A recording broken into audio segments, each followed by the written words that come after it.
ሚሊኒየም አዳራሽ ነው የተካሄደው። እኔ የዛሬው ጉባኤ መቃብር ውስጥ የተካሄደው በእውነቱ በዚህ አዳራሽ ብዙ ኃጢአት ተሰርቷል።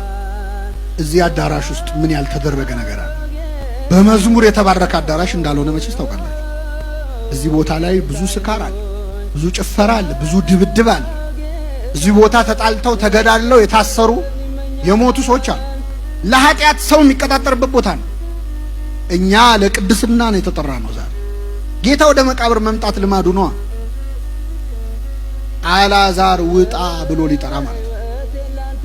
ግን እዚህ አዳራሽ ዛሬ ነጠላ ለብሳችሁ የመጣችሁ ሰዎች ሌላ ቀን ነጠላ ቀይራችሁ እንዳትመጡ።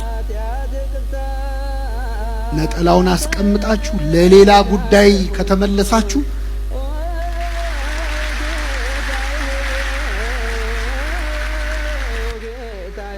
አልዓዛር ራሱን አጠፋ ማለት ነው። ከመቃብር አውጥቶት ጌታ ተመልሶ መቃብር ውስጥ መገኘት ውርደት ነው። ከዚህ ጠብቀን